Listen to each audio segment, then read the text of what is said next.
Et il est 18h sur Europe 1 et sur CNews. Si vous nous rejoignez à l'instant, tout de suite l'affaire Cédric Jubilard. Sandra Buisson du service police-justice de CNews était avec nous. Sandra, expliquez-nous pourquoi la nouvelle compagne de Cédric Jubilard a été placée en garde à vue ce matin par les gendarmes du Tarn.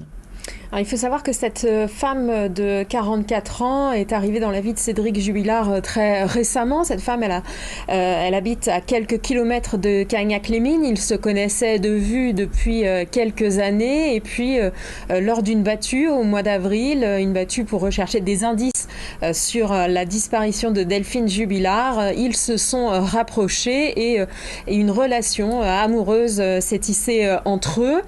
Cette femme, elle a déjà été entendue comme témoin et donc pas sous le régime de la garde à vue comme aujourd'hui. C'était au mois de juin, au même moment que la garde à vue de Cédric Jubilard. Son domicile avait été perquisitionné. Il l'a été de nouveau ce matin en sa présence et actuellement son audition se poursuit à la gendarmerie de Gaillac.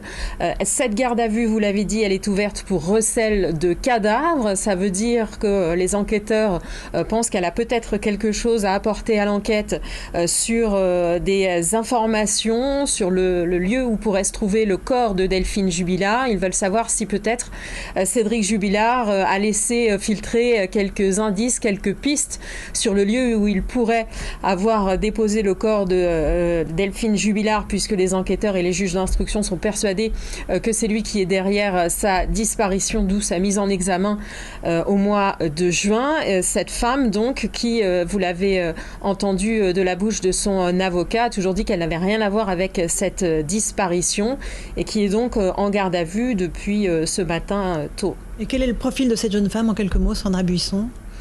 Alors c'est une jeune femme qui est entrée dans sa vie assez récemment, comme on l'a dit. On sait très peu de choses de son profil psychologique, ni de ses activités professionnelles. On sait qu'elle a 2 enfants, qu'effectivement ils ont commencé à nouer cette relation au mois d'avril, qui s'est rapidement interrompue concrètement, puisque lui a été placé en détention provisoire fin juin, mais on sait qu'il continue de correspondre depuis, puisqu'il est placé en détention provisoire à la maison d'arrêt de Seyss. Vous restez avec nous, Sandra Buisson. Thibaut de Montbrial, c'est une affaire qui a encore de très nombreuses zones d'ombre. Là, les enquêteurs ont un sentiment qu'ils essaient de faire bouger les choses pour arriver à des aveux. Peut-être pour que nos auditeurs et téléspectateurs comprennent mieux un point, non pas sur le fond, parce que j'ai évidemment n'étant pas dans le dossier, j'ai aucun avis, mais sur la façon dont les enquêtes se déroulent dans les affaires criminelles de cette nature.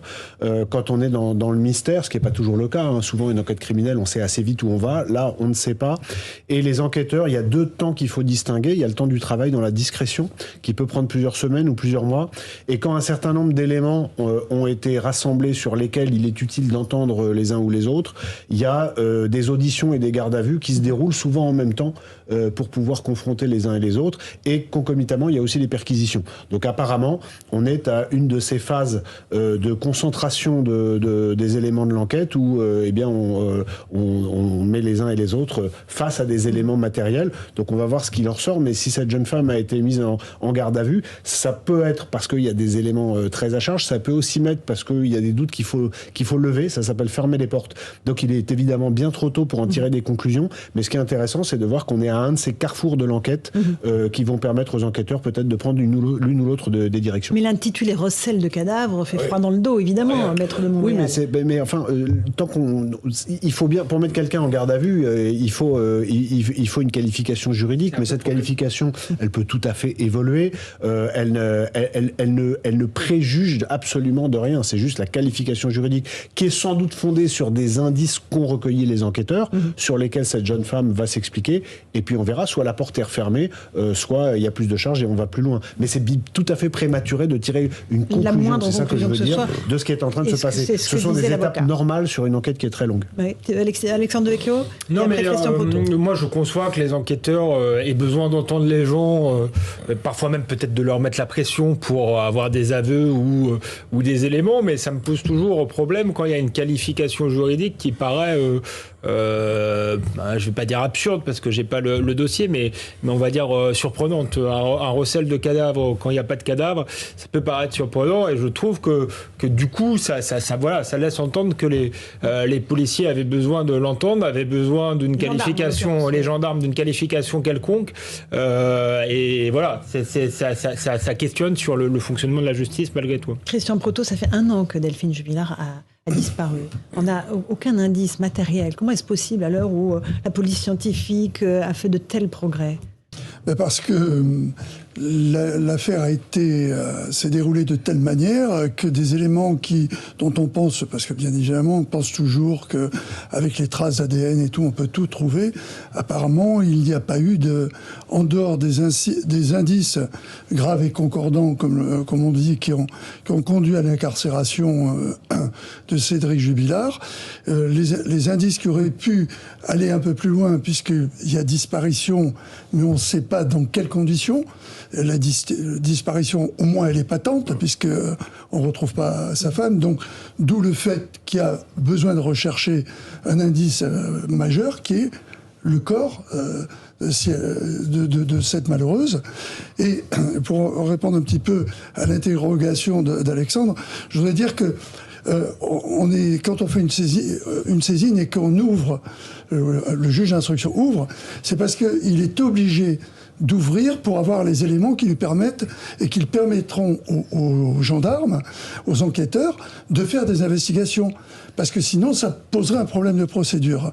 Alors on ouvre souvent plus large, et c'est ce qui peut sembler discutable. Non, mais voilà, vous êtes spécialiste du droit, pas moi, mais voilà. C'était intéressant d'avoir l'explication. Mais sinon, il ne pourrait pas. l'explication. C'est ça qui est embêtant. Et là, il ne faut pas oublier qu'on est à 1 an déjà et que plus on s'éloigne du moment de la disparition, moins il y a d'indices.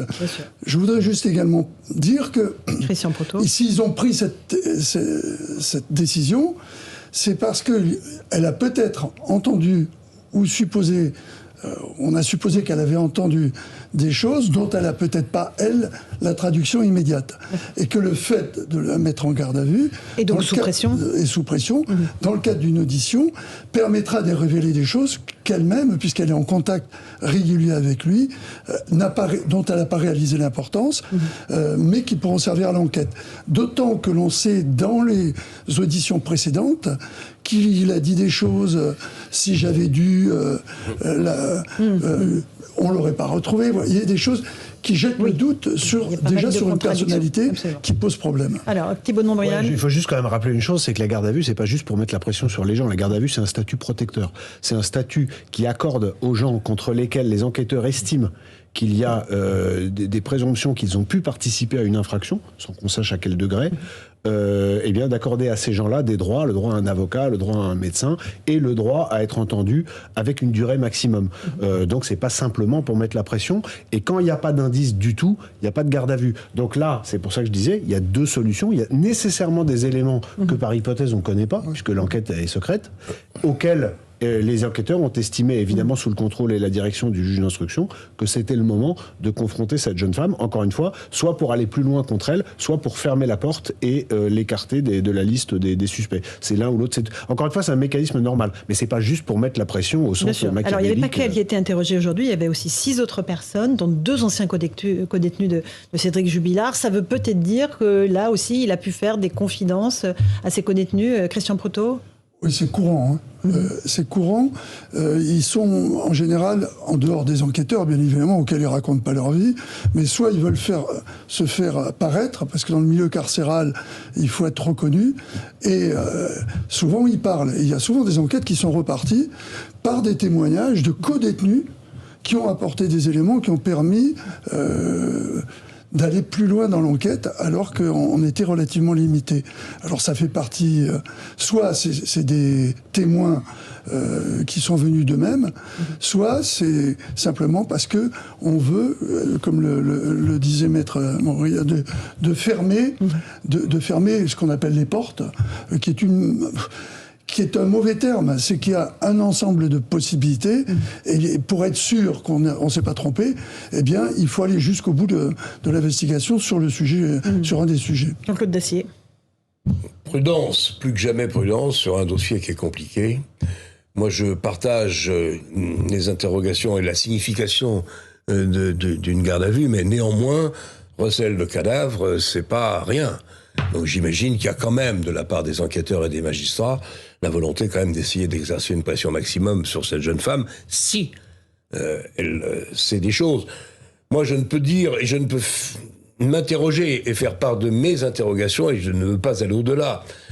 Je pense quand même que si après cette mise en garde à vue, interrogation des compagnons, ex-compagnons de cellule, je serais quand même surpris que Cédric Duvillard ait fait des confidences à ses compagnons de cellule. Il me paraît un peu trop intelligent pour ça, mais sait-on jamais. Nous verrons bien. Si après les perquisitions, il n'y a toujours rien dans le dossier d'accusation, encore une fois sous forme d'interrogation, ça fait 3 fois qu'on refuse la demande de mise en liberté de Cédric Duvillard. Il n'y a pas de cadavre, il n'y a pas réellement de preuves.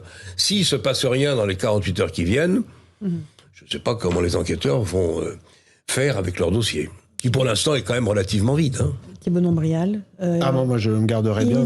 Il y a aussi il y a ces gardes à vue, il y a les perquisitions aussi. Oui. Perquisition du domicile de cette jeune femme qui, pour la 2e fois, a été inspectée par les gendarmes. Ce qu'on peut, encore une fois, ma plus-value sur ce plateau, sur ce sujet, c'est pas du tout de parler du fond, parce que j'ai pas vu une pièce de ce dossier, et je me garderai bien du moindre avis sur le fond. Par contre, je sais ce que c'est qu'une enquête pénale, et je peux avoir un éclairage là-dessus. Ce qui est... Sandra Buisson nous a expliqué tout à l'heure que cette jeune femme avait déjà été entendue une première fois. C'est pas pour lui faire répéter ce qu'elle a déjà dit. C'est donc et d'ailleurs, elle avait été entendue sous un statut différent, puisque c'était sous le simple statut de témoin. Donc c'est nécessairement parce que les enquêteurs ont eu des éléments nouveaux dont nous ignorons absolument la force probatoire. Ça peut être de légers indices, ça peut être un faisceau d'indices légers, ça peut être une preuve très grave, on n'en sait rien. En fait, on débat, mais on n'en sait rien. Et c'est précisément pour confronter cette jeune femme à ceux ou à ces éléments, dont on ignore, encore une fois, il faut être super prudent, la force, qu'elle est placée en garde à vue. Mais si ça se trouve, demain soir, elle sortira libre et elle ne sera plus jamais inquiétée. Son avocat, qui était en ligne il y a quelques instants, redoutait une mise en examen, évidemment, pour sa cliente. Je laisse son avocat de donner un avis sans doute plus autorisé que le mien. Bien entendu. Christian Proto, un dernier mot sur le travail des gendarmes dans cette affaire. Le travail, bien évidemment, il est d'autant plus compliqué qu'il y a une pression médiatique qui est importante. Et c'est pour ça que je pense, malgré tout, que c'est peut-être à travers les échanges, on est dans les suppositions, et je suis d'accord avec Thibault de Montbrial, il faut être très prudent. Mais quand même, c'est vrai que c'est une mise... Enfin, du moins, c'est ouvert sous une... qualification qui est lourde sur la partie qui charge le plus le dossier, c'est-à-dire le cadavre. S'il y a, on le trouve pas. Donc, elle a peut-être eu une confidence. Je pense que c'est comme ça que ça a dû... Eh bien, écoutez, nous suivrons ce dossier en compagnie de Sandra Buisson du service police et justice de CNews et de William Molini pour Europe 1.